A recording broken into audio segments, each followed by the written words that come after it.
¿Qué pasa, Gonzalo? ¿Cómo estás? No estoy con los cascos, ¿vale? Tengo el volumen bajo porque la última vez que hice un directo con cascos se escuchaba mal, no sé por qué, ¿vale? ¿Se duplicaba, tío? ¿Puede ser? No, se escuchaba mal, no sé si por el micro o por el qué, se escuchaba muy, muy raro, pero si yo tengo, o sea, al tener unos cascos, si yo tengo el volumen tuyo bajo, no hay problema. Bueno, no te preocupes, Gonzalo, porque nos están diciendo que se escucha bien. Yo no me escucho duplicado y en principio yo creo que todo guay. A ti te digo fenomenal. Ok. ¿Cómo estás, tío? ¿Qué tal? Bien, tío, todo bien. A pesar del horario del sueño y tal. No, todo bien, ¿sabes? Estoy acostumbrado. Tengo horarios tardes, siempre tardíos. Sí, rindes mejor por la noche, tío.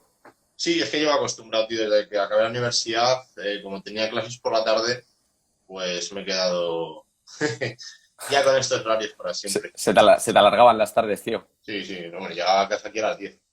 ¿Y tú notas que rindes o sea, igual por la noche que por el día, tío? O sea, de hecho, rindes mejor por la noche. Hombre, sí, es todo adaptarse al fin y al cabo, ¿no? O sea, cada uno tiene sus horarios y yo trabajo mejor por la noche. Bueno, fenomenal, tío. Nada, Gonzalo, quería que te presentases, tío, porque creo que tienes una trayectoria brutal. Me gustaría que la gente te conociese y creo que no hay nadie mejor que tú que pueda hacer esto de presentarse. Ok, bueno, pues para el que no me conozca, yo me llamo Gonzalo Arias, en las redes de Gonzalo Arco desde hace no sé cuánto, desde hace quizás unos meses. Y bueno, mi formación oficial soy nutricionista, empecé a interesarme por esta rama del conocimiento, pues desde que empecé a entrenar en el gimnasio ya hace 10 años. Y bueno, siempre quería leer cómo entrenar mejor, cómo alimentarme mejor, etcétera. Y bueno, ya sabes, empiezas a leer en fuentes de información quizás poco fiables y empecé pues a buscar, ¿no?, otros caminos alternativos. Y bueno, acabé pues queriendo dedicarme al ámbito de la nutrición en el sector profesional. Luego estudié el grado de nutrición humana y dietética. Y ya te digo que desde que empecé a preocuparme por el tema de entrenamiento con cargas, pues ya leía por mi cuenta, intentaba formarme por mi cuenta y bueno, al fin y al cabo la universidad, que está relacionado luego un poco también quizás con lo que vamos a hablar, pues lo que te permite es eso, acceder a información un poco más veraz o te abre la puerta a información más contrastada, que no es la que puedes encontrar por internet a nivel de cualquier usuario, y obviamente pues a poder formarte luego por tu cuenta, ¿no?, posterior y de tus estudios. O sea, que en tu caso viene primero el empezar en el gimnasio y después los estudios, ¿no? Sí, exacto. Yo empecé pues a entrenar al gimnasio con 16 años prácticamente, ya la tengo, voy a cumplir 28 y ya te digo que desde el principio me empecé pues a preocupar, pues eso, de cómo poder hacer las cosas mejor, simplemente porque considero que cualquier cosa que se haga hay que hacerlo medianamente bien. No me gusta hacer las cosas por hacerlas y por al fin y al cabo lo considero una pérdida de tiempo. Y si yo puedo hacer de forma más o menos decente, pues bienvenido sea, ¿no? Y ese fue un poco el motivo. Y luego también, pues lo típico de empezar a preguntar a amigos, etcétera. Y digo, joder, digo, ¿por qué no me dedico a esto que además me gusta? Claro. ¿Qué te lleva a apuntarte al gimnasio en un primer lugar? Pues nada en concreto, simplemente pues el verte un poco. Yo sí es verdad que físicamente he cambiado bastante, o sea, yo venía de deportes de resistencia, tipo ciclismo, tipo correr, natación. Estuve hasta los 13 años haciendo natación a nivel élite, o sea, compitiendo a nivel nacional. Y claro, imagínate, pesaba, yo qué sé, 68 kilos quizás cuando empecé en el gimnasio, ¿no? Ahora peso 30 y pico kilos más. Y, y bueno, simplemente eso, el ganar un poco de peso y nada extraño. De todos modos, te iba a preguntar que antes de empezar en nutrición, te metes al grado de química, ¿no? No, eso fue después. O sea, empezaste en nutrición y al terminar la carrera empezaste el grado de química. Sí, porque por una beca, por notas y más, por expediente, tenía gratis prácticamente el primer año, ¿no? Y siempre me ha gustado, dentro de la carrera, lo que más me ha gustado han sido las asignaturas tipo bioquímica. En el pasado en bachillerato, por lo que más me gustaban las asignaturas tipo química, etcétera. Y realmente no quería hacer nada presencial porque no tenía demasiado tiempo, empecé con el grado. ¿Qué ocurre? Que luego cuando empezaron las asignaturas con el grado de química, luego cuando empezaron las asignaturas en la UNED, que tenían más práctica, laboratorios, etcétera, se me hizo imposible. Me quedé más o menos a la mitad de créditos de los que no tenía convalidados, que eran muy, muy pocos. Sin embargo, tío, estás subiendo una cantidad de información que, vamos, que ojalá a cualquier graduado le gustaría subir esto, ¿sabes? Entonces, ¿de dónde te nutres? ¿De dónde aprendes como para, no sé, como para plasmar luego todo esto en el contenido que creas? Sí, bueno, a ver, yo intento también un poco a raíz de lo que me ha ido motivando a nivel personal y de lo que me ha ido gustando a lo largo de los años, intento leer todo lo que pueda, actualizarme tanto a nivel de entrenamiento como de nutrición. Sí es verdad que a nivel de nutrición todo lo que he leído hasta ahora, a nivel de libros, por ejemplo, o lo que he ido leyendo, son libros pues tipo tratados de nutrición, a los cuales ha accedido prácticamente todo el mundo que ha estudiado un grado de nutrición humana y dietética. Libro, ya te digo, de bases a nivel fisiológica, porque considero que dentro de la nutrición al fin y al cabo cambia todo tan rápido, ¿vale? Y es todo tan cambiante, es una ciencia tan joven, por así decirlo, que cualquier libro que leas a nivel de nutrición deportiva, etcétera, posiblemente a los 3 años, bueno, posiblemente no, a los 3 años estés actualizado, ¿vale? A lo mejor te plantean un protocolo, yo que sé, para deportistas endurance de una carga de hidratos de carbono y te sale cualquier ensayo a los 3 meses con un protocolo distinto que a priori es efectivo y no está incluido, ¿sabes? Entonces, bueno, ya sabes que al fin y al cabo es muy cambiante. A nivel de nutrición casi todo lo que leo es pues publicaciones de revistas científicas diferentes, revisiones sistemáticas, lo que comparten compañeros por las redes sociales, que bueno, Sergio Espinar, por ejemplo, creo que está por aquí, Maelán, y gente de este tipo que considero que comparte información muy, muy veraz y que eso también es un punto a tener en cuenta, que hoy en día hay muchísima información, o sea, puedes leer de todo en todos sitios y eso es una ventaja y es un inconveniente también, al fin y al cabo es un arma de doble filo, ¿vale? Y bueno, yo creo que una de las ventajas de gente que hace un trabajo muy bueno por Instagram o por cualquier red social es el filtrar un poco, ¿no? Y el diferenciarse de todo el abanico tan grande de información que hay, que a veces es problemático para según qué gente o qué público lo lea. Es que, tío, esto que comentas, a mí me pasa parecido y es que cuando me piden que les recomiendo, bueno, la gente me pide que les recomiende un libro sobre nutrición y demás, sí que tengo que decirte que me quedo un poco en blanco porque no suelo leer libros de nutrición, tío. Es que tiene todo el sentido del mundo lo que estás diciendo.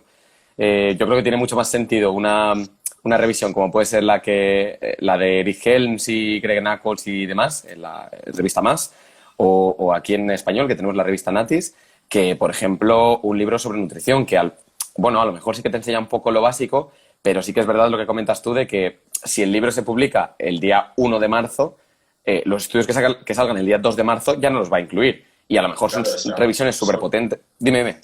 sobre nutrición se publican miles y miles de estudios y publicaciones científicas y ya te digo que es que al fin y al cabo es muy, muy cambiante.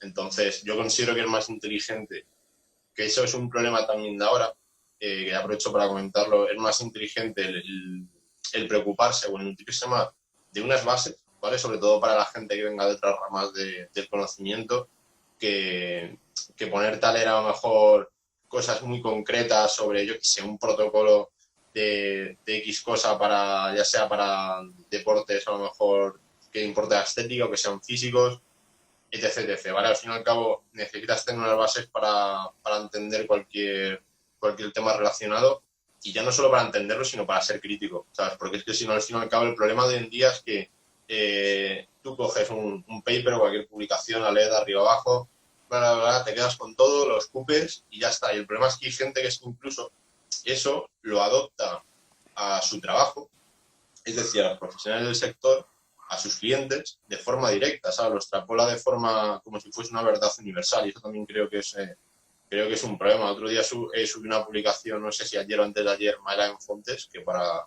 quien no lo conozca, os recomiendo que lo sigáis porque no es para hacer spam ni publicidad ni nada, pero yo creo, una de las personas por las que empecé a preocuparme más por saber leer estudios, ¿no? Y saber sacar mis propias conclusiones y ser más crítico, porque sí es verdad que, claro, a lo mejor cuando acabas tu formación empiezas a leer por tu cuenta, lo único que haces es leer y escupir todo de forma sin ningún tipo de sentido, y esto también es un problema, como te he dicho, ¿no? Entonces, bueno, considero que saber buscar las fuentes es importante también. Claro. Y Gonzalo, has mencionado a Maelán, has mencionado a Sergio. ¿Qué profesionales dirías que que te han inspirado más para todo esto? ¿Que dirías que a día de hoy incluso son referentes para ti? Pues ellos, yo creo que ellos dos seguros, porque yo no soy demasiado cambiante tampoco ni en lo que me interesa con los años, ni a la gente que sigo dejo de seguir a nivel profesional. Eh, ya te digo, o sea, de la época de Twitter allí por año de la pera a Sergio vamos, tenía contacto con él desde el principio más o menos con lo que divulgaba, con lo que hacía, y con Mailán es gracioso porque le conocí a través de YouTube. O sea, ¿A porque Maelán? tenía unas conferencias y él está doctorando en la Universidad de Lund en Suecia, y fue una época que me dio también por aprender más sobre el tema de la dieta paleo, ¿no? Y todas las consecuencias que tiene pues el consumir ciertos nutrientes, antinutrientes, etcétera, a nivel fisiológico, a nivel endocrino, y cómo afecta pues, a ciertas patologías como puede ser la diabetes, y no fijarme solo en el tema de los macronutrientes, que al fin y al cabo es algo muy reduccionista, y es cuando empecé a preocuparme más por otros aspectos. Y vi unas conferencias suyas en la universidad, en YouTube, y le empecé a seguir, ¿sabes? Pero simplemente porque lo conocí a través de YouTube. Fue bastante gracioso. Qué guay, tío. Gonzalo, ¿tienes algún objetivo físico ahora mismo? Pues ahora mismo no irme a la porra con el tema de la cuarentena. Y bueno, yo siempre he estado más enfocado al tema de mejorar fuerza, no un objetivo físico a nivel estético ni nada por el estilo. Ahora estoy quizás un poco más enfocado al tema, pues, composición corporal, ganar más músculo, etcétera, porque aquí en casa tampoco puedo entrenar con los objetivos que tenía antes, ¿sabes? No puedo ponerme a hacer un peso muerto fuerte ni nada por el estilo. O sea que ahora mismo simplemente mejorar un poquito a nivel de composición corporal, mejorar capacidad de trabajo durante el entrenamiento y poca cosita más, lo básico. Claro, como ahora mismo tenemos bastante limitación en la maquinaria, en el material que tenemos disponible para entrenar en casa, ¿cómo recomendarías tú que entrenas la gente en casa, tío? Pues mira, a ver, yo al fin y al cabo es a lo que es mi trabajo, es a lo que me dedico, y llevo pues desde que estamos con el tema de la cuarentena, hablando lo mismo, o sea, puedo estar hablando lo mismo con personas diferentes, yo qué sé, 10, 15, 20 veces al día, ¿vale? Entonces, mm, yo aquí veo dentro de la escala de posibilidades que tenga cada uno diferentes opciones, pero lo que sí hay que tener en cuenta es que yo personalmente yo creo que hasta 2021 no se va a poder entrenar en un gimnasio con normalidad, por mucho que me cueste decir esto, porque no lo veo, ¿sabes? Además, hay posibilidades de que esto sea intermitente. Si se desmadra otra vez la cosa, pues posiblemente haya que volver a hacer las cosas, aunque sea parcialmente. Y no lo veo porque no hay medidas para controlarlo, ese es el problema, ¿vale?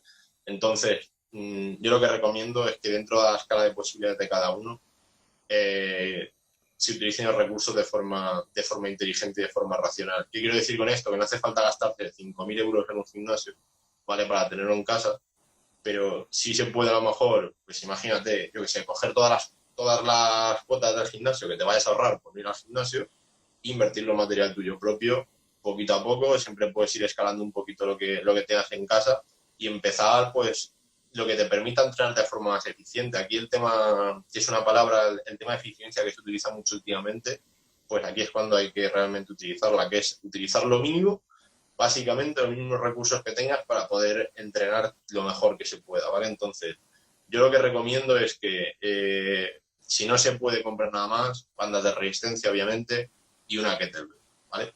Una kettlebell pesada que te permite, pues, meter una variación de ejercicio bastante, bastante interesante, el patrón de movimiento diferente. Luego, si puedes ir ampliando un poquito más, pues a lo mejor una barra con unos discos, y luego, en último lugar, si puedes ir ampliar un poquito más, un rack y un banco, ¿vale? Yo es lo que recomiendo. Claro, en realidad no es necesaria tanta complejidad, ¿no? Para No, o hacer un buen sea, entrenamiento. yo llevo al final, yo aquí entrenando en casa, por ejemplo, tengo, sí, en kilos tengo, bueno, a ver, bastante, entre comillas, 200 y pico kilos, un banco, un rack y una mancuerna desmontable con cuatro cositas más, Claro, ¿vale? y suficiente. Suficiente, exacto. A ver, sí es verdad que los entrenamientos no es lo mismo a nivel de adherencia y de entretenimiento, por así decirlo, que en un gimnasio, Total, porque total. es Sota Caballo Rey toda la semana lo mismo y también pues a nivel de programación pues tiene sus limitaciones. Por entrenar se puede entrenar de sobra, ¿sabes? Se puede mejorar igual que en el gimnasio. Hay que saber cómo también, obviamente, pero se puede mejorar y se puede entrenar. Y para la gente que vaya a estar un poco peor a nivel de lo que pueda entrenar por el material, pues aunque vaya un poquito para atrás y se vea para atrás a nivel físico, es muy importante que entrene, porque es que las consecuencias de estar totalmente inmovilizado luego son catastróficas a la hora de volver a empezar en el gimnasio. Es verdad que la memoria muscular está ahí y que no es lo mismo que empezar otra vez de cero, pero se van a tardar meses y meses y meses y meses en recuperar lo que se pierde si no se hace absolutamente nada. Claro, incluso además con un estímulo relativamente pequeño, por así decirlo, es que se pueden conseguir unas ganancias relativamente buenas. Incluso aquí aludiríamos a la eficiencia que estabas comentando. Sí, Con... exacto. O Sí, sea, sí, hacer a lo mejor dominadas y remos con banda, hombre, pues no es lo más divertido, pero ya lo digo, que no lo claro. piensen así. O sea, en esta situación lo que hay que hacer, por lo que se frustra la gente, es porque tú vienes en la mente. Tú imagínate que yo vengo, en mi caso también es así, aunque no sea tan drástico, por así decirlo, pero yo vengo, digo, joder, en mi mente estaba ya volver a hacer pues peso muerto con 300 kilos, volver a tener buen rendimiento, que lleva un año bastante regular en este aspecto, y de repente, ¡pum!, otra vez aquí metido, que no puedo hacer nada, ¿sabes? O sea, prácticamente. Yo aquí no puedo ponerme a hacer peso muerto, y de hecho otro día estuve probando a hacer y paso porque me agobio y me va a cargar el suelo Claro. o cualquier tema. Entonces tengo que hacer un reset mental y decir, vale, pues voy a dedicarme a hacer otra cosa y ya podré dentro de X meses cuando pueda entrenar en un gimnasio, pues el volver otra vez a mis historias de antes, ¿no? Y eso es lo importante. Yo con todos los clientes que tenemos, lo que estamos intentando hacerles ver, porque hay gente obviamente que lo pasa mejor y peor que otros, es que hay que cambiar un poco el chip y a nivel de objetivos plantear nuevos puntos, por así decirlo, y sobre todo a corto plazo, ¿vale? Porque lo que no se puede hacer es decir, bueno, voy a quedarme al 6%, 7-8% de grasa corporal y todo, porque eso va a tardar meses a lo mejor, ¿vale? Entonces, plantear objetivos más a corto plazo, mejorar X cualidades físicas, se puede trabajar la movilidad, se puede trabajar la técnica, aunque sea con el palo de la escoba de un peso muerto, se pueden trabajar muchos aspectos y gente que, por ejemplo, si ha coincidido que esto estaba empezando con el entrenamiento del gimnasio, entrenamiento con cargas, pues puede aprovechar para mejorar ciertos aspectos que en el gimnasio normalmente, a veces por falta de tiempo, a veces por falta de ganas, no se le da tanta importancia y no se le da tanto trabajo y ahora es el momento realmente. No es lo mismo llegar al gimnasio otra vez a cero de movilidad, no habiendo hecho nada durante todo este tiempo, que pudiendo hacer pues una sentadilla bien, un peso muerto bien, la recuperación va a ser mucho, mucho más rápida y se van a ahorrar problemas. Claro, claro. Y Gonzalo, a nivel de alimentación, ¿qué pautas estás siguiendo durante estos días? Pues mira, básicamente como tampoco, yo normalmente tengo que comer bastante para mantener mi peso, yo peso sobre me muevo entre 103 y 106 kilos, dependiendo el momento del año. Y tengo que comer bastante para poder mantenerme, porque como te digo, a nivel de somatotipo soy de un peso bastante bajo, me cuesta ganar peso, aunque parezca mentira. Y es a base Gonzalo, de midiendo cuánto para que no nos siga. 1,74. Vale. O sea, te quiero decir, tienes una complexión bastante grande. Y exacto. Pero ha sido un cambio a base de años y años y años y años Sí, sí, de claro. trabajo. O sea, soy la típica persona que tiene los brazos largos, los diámetros a nivel articular más o menos pequeños, ¿sabes? ¿Vale? O sea, no me acuerdo, me hice en el análisis de composición corporal estandarizado del ISAC, cuando el ISAC tiene INF en Madrid, no me acuerdo exactamente, es como un eje de tres picos, ¿vale? Es como una somatogarta y te indica, pues más o menos, para que tengas una referencia en base a diámetros, perímetro, etcétera, pues qué somatotipo eres, más o menos, ¿no? Para que tengas una referencia. Y no me acuerdo exactamente la referencia que me salía, pero bueno, tendría a ser bastante... con más dificultad para ganar peso, ¿no? Joder, es raro, ¿eh? ¿Quién lo diría, tío? ¿Quién lo diría? Sí, pero ya te digo, trabajo a base de muchos años y mucho tiempo Por y de supuesto. esforzarme. O sea, yo por apetito, sí, o sea, tendría que estar comiendo a lo mejor un 30 o 40% menos de lo que como habitualmente. Y con eso, respecto a tu pregunta, pues básicamente Perdona, o sea, Gonzalo, ¿te cuesta llegar a las calorías que estás comiendo? sí, Te tienes que bastante, forzar. muchísimo. O sea, yo de por sí, en mi día a día, cuando estaba en la situación normal, mi NEAT, mi actividad física independiente del entrenamiento, es bastante baja. O sea, no, raro es el día que llegaba a 10.000 pasos. No por nada en concreto, sino porque es que a veces yo me suponía el tener que meter más comida, ¿vale? O sea, para compensar el gasto energético, ya había veces que era una cosa ya bastante insoportable. Pues mira, no, a veces de normal 5.000 kilocalorías, más o menos, ¿sabes? Y entonces dirá, habrá gente que dirá, bueno, no mucho, pero es que repite eso 365 días al año. Claro, claro. Qué divertido, ¿sabes? 5.000 con el objetivo de subir, De mantenerme, ¿no? De de, mantenerme. de mantenerte. Y con menos de 5.000, entrenando 4 o 5 días a la semana, más bien 5 que 4 fuerte, con entrenamientos de 2 horas y media efectivos, no estando por ahí divagando, 5.000. 5.000, con menos de eso me pierdo peso y el rendimiento va. Tío, es una barbaridad, ¿eh? O sea, Sí, es una barbaridad. aparte que, bueno, a nivel digestivo y eso acaba cansando también, acabas teniendo problemas y es una cuestión compleja. O sea, yo tengo igual clientes a lo mejor de 80 y pocos kilos que están comiendo pues por encima de 5.400, 5.300 kilocalorías y con un porcentaje de grasa bastante bajo, ¿no? Es que al fin y al cabo los entrenamientos son bastante demandantes, ya no es por el coste de la actividad física en sí de entrenamiento, sino porque es que luego cuando ganas pues, masa muscular de forma notable, pues el gasto metabólico en reposo incrementa, vas a comprar el pan y también gastas más calorías, ¿sabes? O sea, No, claro, claro. realmente consumes más energía en todo. No es que, ya te digo, el coste de actividad física en mi caso sea un disparate, pero todo va sumando poquito a poco, ¿no? De todos modos, Gonzalo, me sigue pareciendo una barbaridad, o sea, es una locura, tío. O sea, ¿tú consideras que esto es un poco la norma o consideras que eres más bien el outlier? Pues, a ver, la norma es que depende en qué ¿En qué población ámbito te estás. muevas? Claro. Si te, si te metes o sea, el mundo powerlifting y demás, que es un poco a lo que más me dedico yo, a ver si es verdad que hay gente que se pasa y que asocia de forma errónea el comer más con a tener mayor rendimiento, que eso no es tampoco, ¿vale? Pero bueno, la tendencia en categorías altas, por ejemplo, sí suele ser a comer bastante, o sea, por debajo de 4.000 kilocalorías, una persona de 100 kilos, está complicada la cosa. No, no, claro, claro. Pero es que en tu caso entiendo, por ejemplo, que los kilos que tanto que mueves en tu entrenamiento como tus propios kilos de peso, evidentemente requieren una ingesta de calorías bastante alta. Pero estás diciendo que tu NEAT es relativamente bajo y que además tus entrenamientos son más bien de fuerza. O sea, te quiero decir, tampoco Sí, es que tengan un componente eh, que el gasto calórico que requiera sea muy alto, ¿sabes? sí, pero eso ya te digo, en mi caso es a nivel de requerimientos estándar basales prácticamente muy altos desde siempre, ¿no? Yo cuando hacía, como te digo, cuando era pequeño que hacía natación a un nivel competitivo alto, bastante alto, con esto me refiero a que entrenaba lunes, martes, jueves, viernes y los sábados por la mañana, ¿no? Bueno, al fin y al cabo ahí también, no sé cuánto comía, pero yo recuerdo que me desayunaba leche, un bizcocho y un paquete de galletas entero, para que me entiendas, así.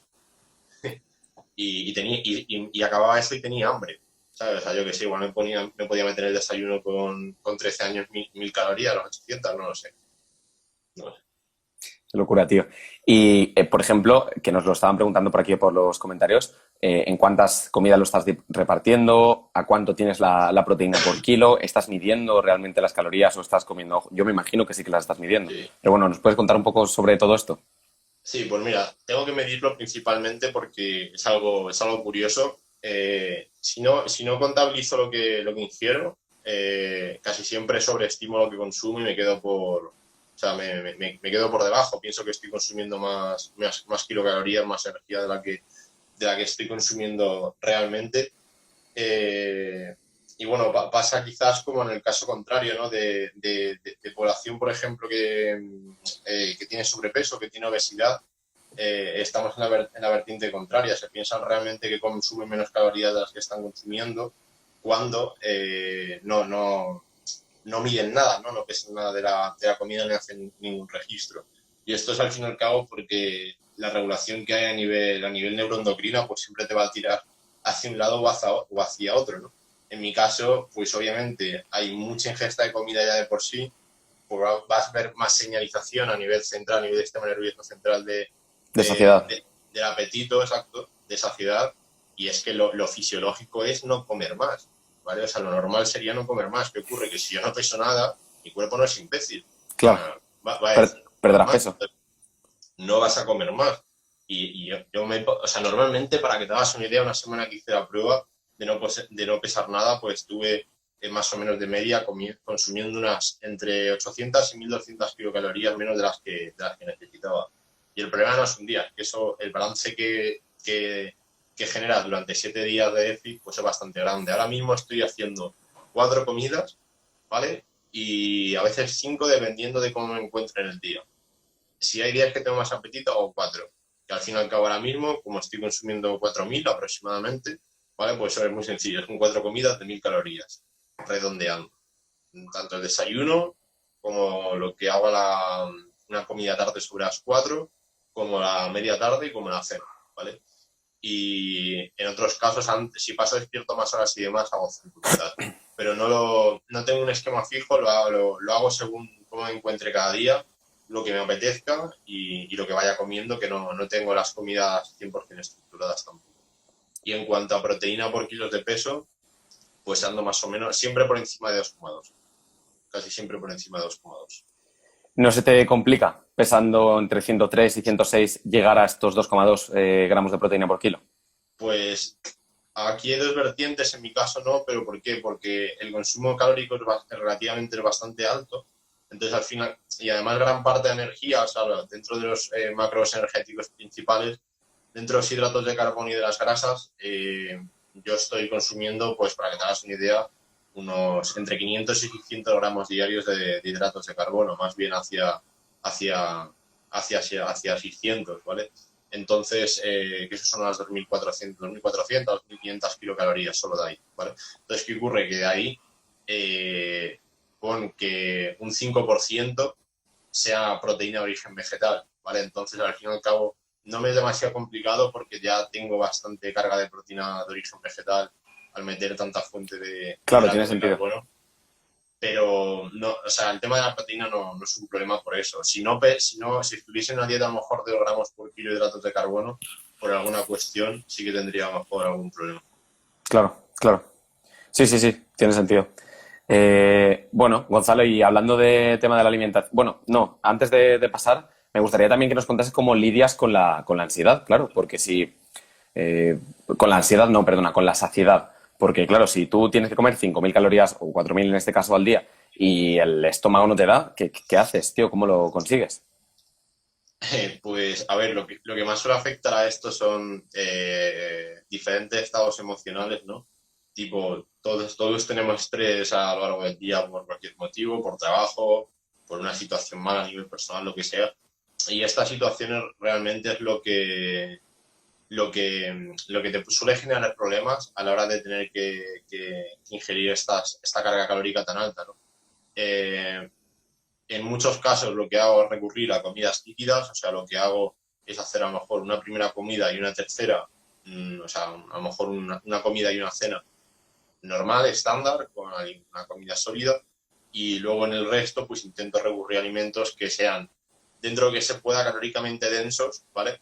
Y te pongo una comparación, no es lo mismo tener que meterme, yo qué sé, 800 gramos, 900 de patatas asadas, que eso es insoportable, Claro, o pasta, por ejemplo, ¿vale? O sea, siempre elegiría la opción B porque a nivel de densidad, o sea, la saciedad se puede producir principalmente por dos mecanismos. De forma mecánica, ¿vale? Por la distensión a nivel de claro. estómago, o de forma química por nutrientes, la carga calórica que contiene, etcétera. Entonces, sí, esto segundo no se puede, es inmóvil porque si no, no llegaría a la carga calórica que necesito, pero sí se puede jugar con la primera variable Claro, y es simplemente, pues eso, meter también alimentos que sean predigeridos, aunque sea mecánicamente, ¿vale? Que sean ya triturados o líquidos, batidos. Yo, por ejemplo, para desayunar, pues un batido de avena con un poquito de crema de arroz, con una fruta, con unos frutos secos, pues es algo muy, muy fácil y que ya no estás a primera hora de la mañana ahí tragando el claro, cuenco de avena. claro. O sea, sí. Claro, sí, no, es buen consejo, tío, que ya esté a lo mejor, bueno, lo que comentabas tú, predigerido, que esté texturizado de algún tipo, triturado, Sí. licuado, batido, etcétera. Claro, claro, tiene mucho La sentido. masticación afecta mucho a la saciedad, ¿vale? Si Sí, tú estás todo el rato masticando, obviamente te va a afectar también a la capacidad de comer más o menos.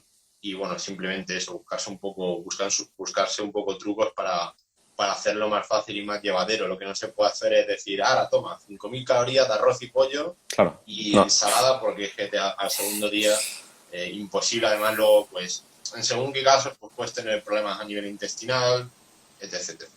claro. Oye, Gonzalo, y hablando de alimentación y demás, ¿qué errores consideras que comete la gente con la que trabajas en cuanto a su alimentación? Ahora mismo en términos generales, porque ahora mismo la cosa ha cambiado. Claro, claro. Bueno, digamos ahora mismo, más bien. Pues mira, ahora mismo yo creo que el problema, y esto va asociado con lo de entrenamiento, ahora mismo el problema, ya que es una situación excepcional, es la pérdida de hábitos, ¿vale? Porque yo lo que defendí desde el principio, cuando me preguntaba la gente en estas situaciones, ¿qué hacer? Digo, cambia lo mínimo, ¿sabes? O sea, pero si es que lo difícil realmente va a ser seguir haciendo las cosas igual. ¿Por qué? Porque tu rutina no es igual. Tú te levantas y la gente que esté trabajando de casa ya no se viste y sale a la calle y se ducha para el trabajo. Está trabajando posiblemente pues con el pijama de mala manera por ahí tirado por donde sea en casa, ¿no? Entonces, ¿eso a qué se asocia? Pues a que todo lo que conlleva un patrón diario y unos hábitos se fume, ¿vale? Entonces, adapta las cosas mínimamente, pues si tienes que consumir 400, 800, 300 kilocalorías menos, porque obviamente el componente de actividad física, que en algunos casos no va a ser tan drástico, es menor, pues se hace, pero el resto, manténlo más o menos igual, ni ayunos intermitentes, que me han preguntado muchísimas personas, ni 8.000 cosas. Simplemente hacer las cosas normal para no perder los hábitos, que ahora mismo va a ser realmente lo complicado, y ya está, y seguir haciendo las cosas bien, que yo como siempre digo, el hacer las cosas medianamente bien para que todo o sea, para que todo transcurra con normalidad no es demasiado difícil. Claro, no, no es el momento para ponerse a hacer mil cambios que no tengan ningún sentido. No, porque además por la situación te va a ver, yo qué sé, si por tu cuenta o si estás trabajando con alguien y como he dicho antes, quieres buscar un poco objetivos nuevos de, bien, bueno, pues no puedo mejorar fuerza, voy a mejorar la composición corporal todo lo que pueda. Bien, pero eso hay que hacerlo, o sea, hay que hacer las cosas normal, igual que cualquier otra situación, pero adaptado obviamente a la situación de a los requerimientos de cada uno actual. Gonzalo, y a nivel de suplementos, ¿estás consumiendo alguno habitualmente? En cuanto a eso, consumo cosas muy básicas, creatina, proteína para llegar en según qué momento después al total diario. Melatonina tomo siempre, porque además para los que trabajamos con ordenador y demás, pues siempre ayuda, y más ahora que no tenemos demasiada exposición solar y a nivel de ritmos circadianos, pues también puede haber ahí una disrupción, o justo cuando coincido con el cambio de hora, con síndrome estacional, etcétera. Siempre me viene bien la melatonina, y vitamina D siempre consumo también, porque casi toda población es deficitaria y con tomar el sol 5 minutos por la ventana no es suficiente. Claro. O sea que yo es lo que recomendaría, quizás vitamina D ahora mismo ya a nivel de salud para casi toda la población. No, incluso además recuerdo leer hace poco que incluso aunque tuvieras una exposición solar suficiente, tampoco vas a tener una síntesis tan relevante de vitamina D como para llegar a niveles óptimos. No, exacto. Lo que hay que tener en cuenta con el tema de la vitamina D es que se sintetiza por la radiación, por la penetración de radiación, y por una cascada de reacciones a nivel bioquímicas que pues se van produciendo diferentes metabolitos de menos activos desde desde la previtamina D hasta su metabolito más activo. Entonces, lo que hay que tener en cuenta es que lo fisiológico es que te dé el sol en todo el cuerpo, ¿vale? O sea, Total, el cuerpo no distingue, voy a tener mucha concentración de vitamina D en la frente, o en la oreja, o en el brazo, ¿vale? Que es donde nos da el sol habitualmente. No es lo mismo estar en la playa que ir paseando y que te dé un poquito el sol. Eso no vale prácticamente para nada, ¿no? O sea, yo el otro día vi una analítica, para que te hagas una idea, de una chica joven de mi edad que estaba, o sea, lo normal más o menos, a ver, es estar por encima de 20 nanogramos por mililitro, ¿vale? En las analíticas. Lo óptimo sería estar por encima de 30 aproximadamente, porque tenía 6, ¿sabes? 6 nanogramos por mililitro, y eso luego en la analítica no aparecía nada más, pero luego hay complicaciones a nivel de metabolismo del calcio, a nivel hormonal, de hiperparatiroidismo secundario asociado a eso, y ya te digo que es que la suplementación con vitamina D en esta situación es prácticamente obligatoria para todo el mundo, monitorizado si puede ser y pautado con una analítica, claro. total, total. Gonzalo, ¿cómo decidiste empezar en redes sociales? Pues básicamente porque empezaba compartiendo un poco lo que hacía a nivel de entrenamiento, y fue a nivel de, más bien diario personal de lo que hacía. Empezaba a subir vídeos de entrenamiento y me gustaba, bueno, porque veía el progreso, ¿no? Veía cómo iba avanzando el tiempo y cómo iba mejorando, y luego ya pues empecé quizás a compartir un poquito más información de, yo qué sé, de consejos, de cómo ayudar a la gente, etcétera, y acabó pues simplemente desencadenando en lo que tengo ahora mismo, actualmente. Y bueno, para la gente que nos vea que esté interesada en ejercer como nutricionista o que se dedique a este campo, ¿cómo ha sido tu experiencia de trabajar en una consulta presencial, bueno, de manera presencial obviamente, a empezar a trabajar online y llevar el seguimiento de tus clientes vía telemática? Pues mira, yo no he notado demasiada diferencia. O sea, de hecho, yo considero que en la nutrición, sin el entrenamiento tiene algunas limitaciones, pero en según qué casos, tanto la nutrición como el entrenamiento, hay mucha gente que va a poder aprovechar más un servicio online que uno presencial, ¿vale? ¿Por qué? Pues, a no ser que ya estemos combinando una consulta presencial con un seguimiento online. ¿Por qué? Bueno, pues porque básicamente la nutrición no es algo que necesites, o sea, no es algo tan tangible, ¿no? O sea, tú no tienes que tener un centro de entrenamiento para que la persona pueda entrenar, sino que al fin y al cabo tú le das unas herramientas a la persona, y la persona es la que tiene que hacer sus cambios en sus hábitos, y es la que tiene que organizarse, es la que tiene que cocinar, es la que tiene que comer, obviamente, y hacer las cosas bien.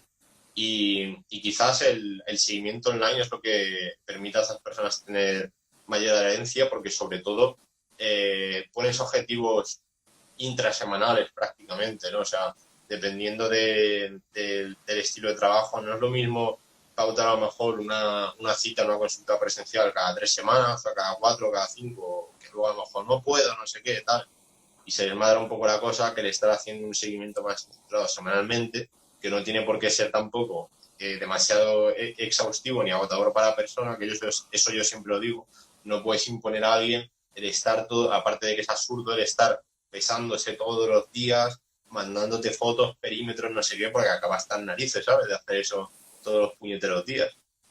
Aparte que no vas a ver ningún cambio prácticamente, pero sí considero que si se organiza bien y se estructura bien, y la comunicación es buena, pero sobre todo eso, que la comunicación sea buena, mucha diferencia no vas a tener. Yo considero que es más, para la población en general es más cómodo un servicio online que uno presencial, en según qué caso, ya te digo, según qué caso. Claro, entonces dices que la comunicación tiene que ser buena, evidentemente. Yo estoy completamente de acuerdo.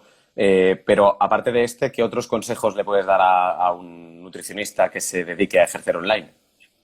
Sí, pues mira, en cuanto a consejos, que intente, que esto bueno va relacionado con lo de la comunicación, que dentro de lo que se pueda, o sea, tú en online puedes tener las ventajas de un servicio a distancia, ¿vale? Que es un contacto prácticamente directo con la persona en concreto, pero también puedes realmente emular muy bien la situación de una consulta presencial, ¿vale? Porque el principal problema de las consultas o de los servicios online es quizás pues, que es más frío, que es un contacto como más efímero, no llegas a conocer tanto a la persona, ¿no? Rellena un formulario, mándamelo. Ya.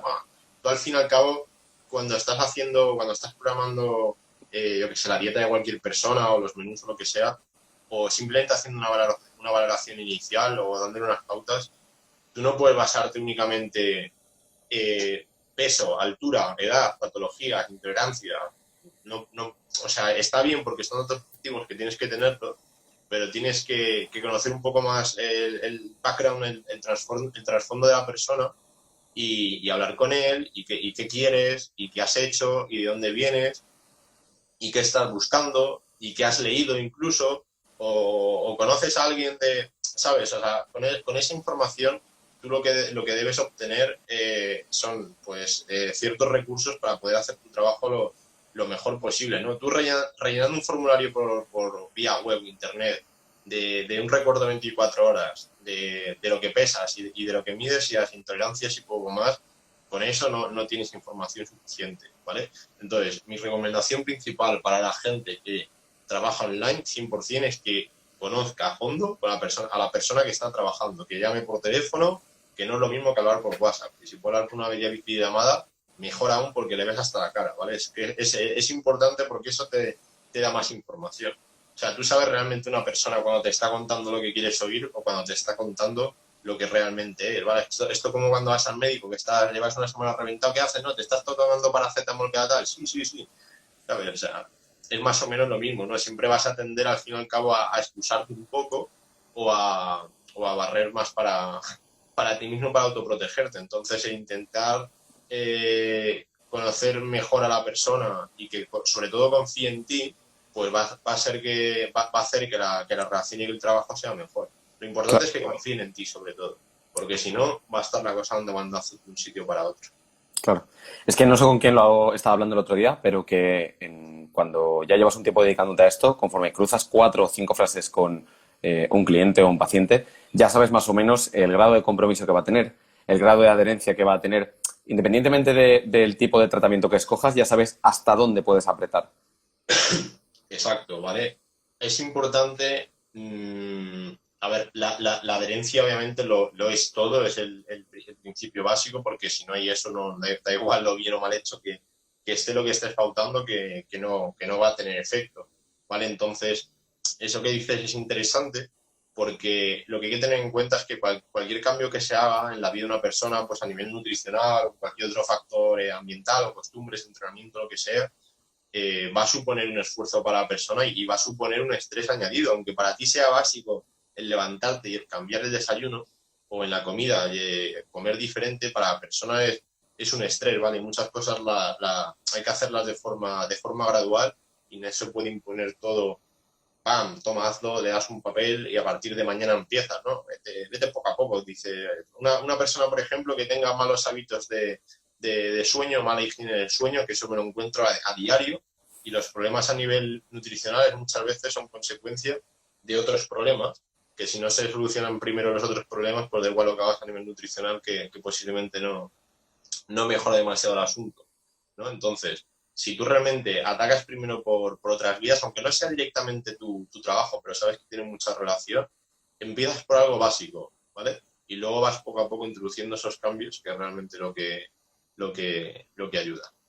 Claro, porque ¿cómo abordarías tú, por ejemplo, una mala higiene del sueño en un cliente? Porque tú a lo mejor puedes saber cómo mejorarla, pero quizá te sea un poco más complejo el conseguir que esta persona lo mejore o el conseguir transmitirle que tu intención es que mejore esos hábitos haciendo X cosas. Sí, pues, a ver, esto obviamente hay profesionales especializados pues, del mundo de la psicología en este tema y a nivel médico, obviamente. Pero hay cosas básicas que muchas veces están en nuestras manos cambiarlas, pues el hecho de tener unos horarios fijos, da igual que sean más adelantados o más atrasados, pero el hecho de tener unos horarios fijos que te permita meterte en la cama a una hora y levantarte a una hora, pasa lo mismo con el entrenamiento. El cuerpo se adapta a todo y los ritmos circadianos pues van suponiendo a nivel molecular y a nivel celular pues un entorno diferente y unas situaciones diferentes según qué momento del día. Es igual que por la mañana, tú si te despiertas y no estás adaptado, vete a entrenar al gimnasio y ya verás qué divertido, ¿sabes? Que no vas pie con bola, no sabes Lo lo que pasas fatal. estás haciendo. exacto, es horrible. Yo me acuerdo cuando he tenido que ir alguna vez, cuando estaba adaptado a entrenar por la tarde, es que era una sensación como si me estuviesen moliendo a palos directamente, ¿vale? Entonces, con el tema del sueño pasa exactamente lo mismo, con el tema de las comidas pasa exactamente lo mismo. Lo mejor es, te acuestas a una hora, te levantas a una hora estándar, que yo no soy el mejor ejemplo para eso, porque tengo además muy cambiantes los horarios. Eh, Intenta, sobre todo antes de dormir, pues a lo mejor en no hacer actividades que sean muy estresantes. En mi caso, pues con el entrenamiento tengo gente que entrena muy tarde y que luego no puede dormir. Digo, bueno, pues intenta hacer un esfuerzo, entrenar en otro momento del día, ¿no? Es simplemente, ya te digo, buscar un equilibrio entre una cosa y otra. Claro, claro. Oye, Gonzalo, ¿y cómo fue tu experiencia a la hora de estudiar nutrición en la universidad? Pues, bueno, a ver, al fin y al cabo, yo no. Ahora está muy en auge el tema de hacer un poco de menos, ¿no? A todas las formaciones oficiales, por así decirlo, y a según qué carreras universitarias, sobre todo a ciencias de la salud.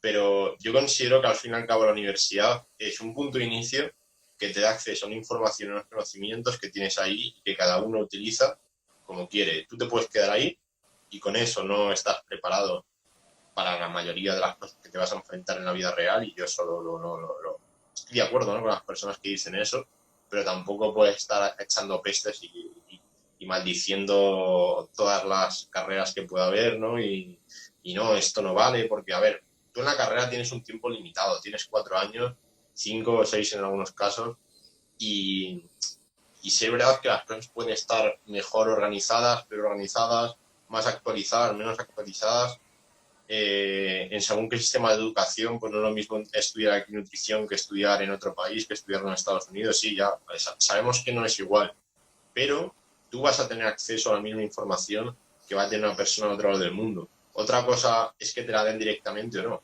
pero aprende a encontrarla y ya está. Simplemente, ya te digo, es algo oficial que por ley tienes que tener para ejercer, o debes de tener para hacer las cosas de forma lícita, y ya está. Y luego el resto tú puedes esforzarte y extenderte hasta donde quieras. O sea, yo considero que es más bien una, una fuente de motivación, por así decirlo, o un punto de inicio, que no un mero trámite. O sea, que la gente lo ve como un trámite, ¿no? Estoy 4 años ahí, salgo de ahí, se acabó, ya tengo la vida resuelta, ¿no? Que vas, si realmente tu actividad profesional y tu carrera profesional y académica, al menos en la ciencia de salud, va a empezar ahí.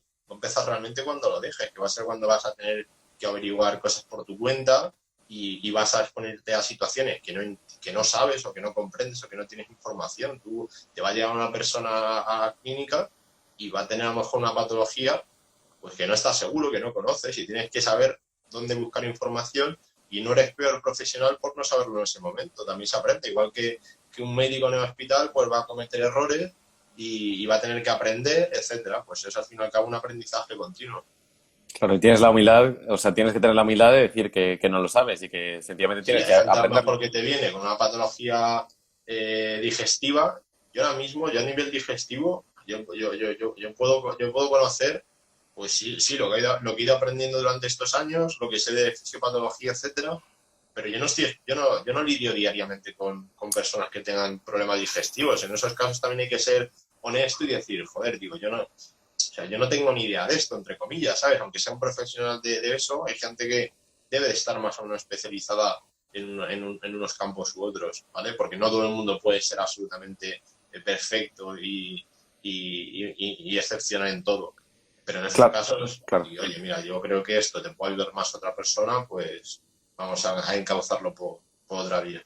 Además que conforme más te especializas en una rama, es un poco inevitable que tengas que prescindir de las demás.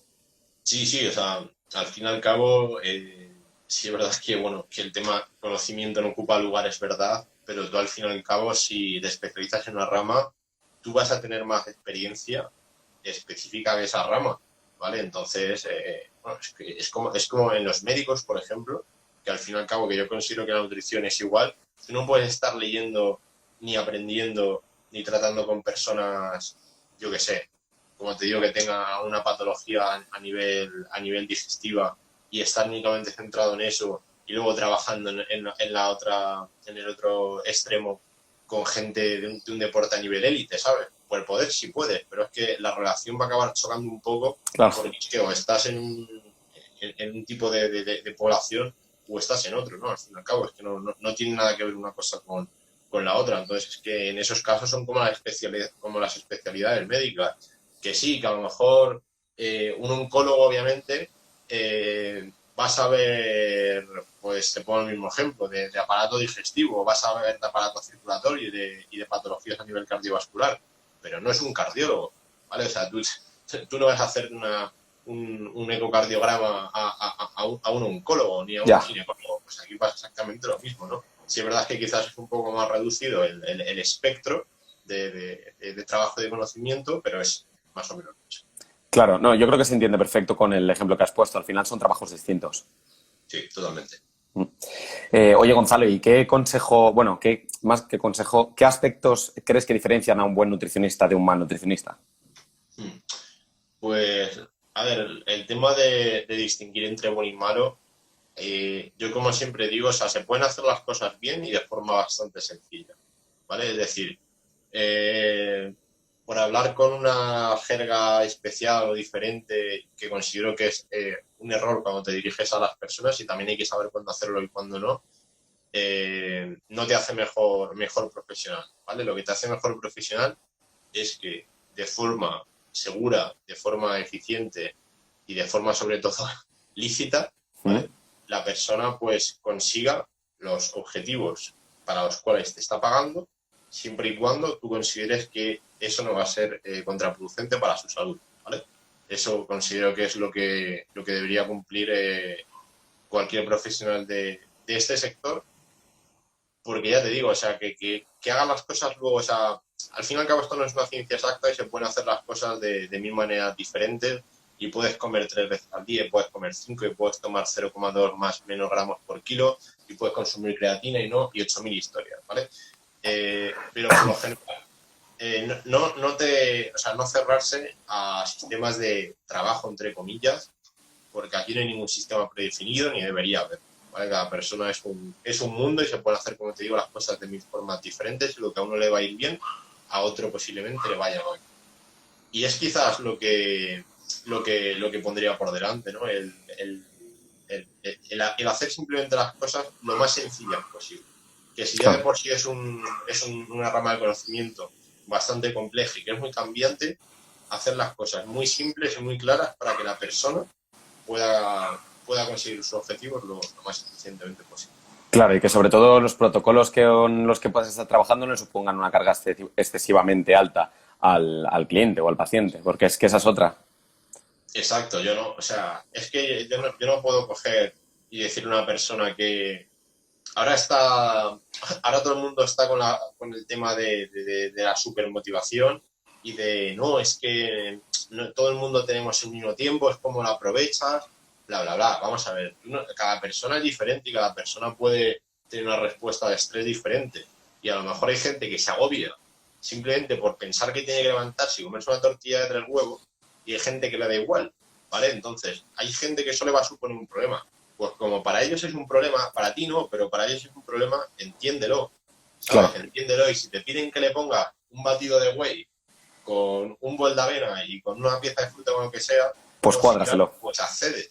Porque es que es absurdo imponer lo contrario, no le va a aportar nada. Lo que le va a aportar es que no te vayan a hacer caso, ¿vale? Entonces, al fin y al cabo, la nutrición es algo que nos rodea 24 horas, es un factor que nos rodea desde que nos despertamos hasta que nos acostamos. Vamos a hacer las cosas lo más sencillas posible. En el tema del fitness, del entrenamiento de fuerza, en el gimnasio, como quieras llamarlo, yo, a ver, para la alimentación, para mejorar el rendimiento, para mejorar la composición corporal, yo considero que es muy sencillo. O sea, los protocolos de alimentación para cualquier otro deporte tipo endurance, por ejemplo, de los que vengo yo, y con gente que he trabajado pues a nivel de ciclismo, de triatlón, de otras Son, historias, son es más 100 veces complejos. más complicado. Sí. Complicadísimo, o sea, o sea, aunque hay unos protocolos establecidos a nivel estándar, que tú te coges cualquier revisión sistemática sobre el tema y puedes sacar información, protocolos de hidrato de carbono, de repleción, de hidratación, de electrolitos, de no sé qué, pero es que luego cada persona, hay gente que tiene problemas a nivel gastrointestinal y cuando lleva 20 minutos en la bici y bebe agua y tiene ganas de vomitar, hay gente que un gel con polímeros de glucosa le sienta bien, hay gente que tienes que recurrir a otros polímeros de glucosa, unas cantidades otras, entonces es que esto es muy sencillo, que yo, o sea, que tiene gracia que lo diga yo porque vivo de ello, ¿sabes? Pero es que es muy, muy, muy sencillo, o sea, el problema es que la gente se raya y se complica muchísimo. Pero al final es lo que comentabas antes. Realmente incluso tratar con aunque estemos hablando de nutrición deportiva, incluso tratar con un cliente o con un deportista de resistencia versus con un deportista de fuerza acaba siendo un trabajo completamente distinto, tío. No, no, o sea, vamos a ver, o sea, a mí me viene una persona, dice que tengo casos, ¿no? De gente a nivel de deportistas de endurance, sobre todo de ciclismo, que hacen a lo mejor carreras de bici de 5 o 6 horas y con una carga de entrenamiento muy grande, a esas personas el programarles una dieta es complicado. Es complicado porque no te puedes basar en tablas de requerimientos energéticos ni en fórmulas tipo Harris Benedict, ni nada por el estilo. A ver, en eso no te puedes basar prácticamente para nadie. Te puede dar unas orientaciones según qué casos, pero cuando está muy difuso lo que ha estado los requerimientos energéticos previos que tienen. Pero es que en estas personas es todo muy, muy, muy, muy, muy arbitrario, ¿no? Porque es que ya te digo que a lo mejor durante la fase fuera de competición, tú dices, joder, como un tío que puede estar en la bici 4 horas al día, ¿vale? Aunque pese 65 kilos o 60 kilos, puede estar sobreviviendo consumiendo menos de 3.000 calorías. Pero es que es la situación de la mayoría de estos deportistas de endurance. Tú si calculas el coste energético, pues te vas a tener que estar intentando alimentarle con 4.000 kilocalorías, 5.000 al día. No es viable. Ya te lo digo yo, no es viable. También hay una adaptación a nivel de eficiencia energética que no tenemos otras personas. Son mundos diferentes, ¿vale? Y ya te digo que el alimentarse para estar medianamente saludable y pudiendo entrenar bien y teniendo una composición corporal adecuada en el gimnasio es muy sencillo. Es mucho más sencillo que cualquier otra disciplina deportiva. Gonzalo, me dice Instagram que tenemos un minuto ya solo hasta que nos cierre la persiana y te quería hacer dos preguntas súper rápidas. Aparte, sí, agradecerte un montón este ratito que nos has dado y que este tiempo que nos has compartido, porque ha sido brutal. A mí me ha encantado la entrevista y se me ha pasado volando. Entonces, muchas gracias y sobre todo animo a las personas que nos estén siguiendo que todavía no te sigan, que le echen un ojo a lo que haces porque es increíble. Gonzalo, dos preguntas súper rápidas. Tenemos 40 segundos. La primera es ¿qué has aprendido de esta cuarentena? Y la segunda es ¿qué proyectos tienes? Pues de la cuarentena quizás a valorar entrenar con lo básico, ¿no? Que entrenar, yo antes me quejaba de material, no sé qué, entrenar con lo que se tenga. Que entrenar es un lujo. Sí. A valorar las cosas pequeñas, ¿no? Sí, en cuanto a objetivos, pues ya te digo, seguir haciendo las cosas bien, recuperarme un poco de otra vez a nivel de rendimiento y ya está, nada complicado. Pues Gonzalo, tío, ha sido un placer enorme. No puedo estar más agradecido contigo y nada, tío, espero con ganas la próxima. Genial, un abrazo, gracias. Muchas gracias, tío, cuídate.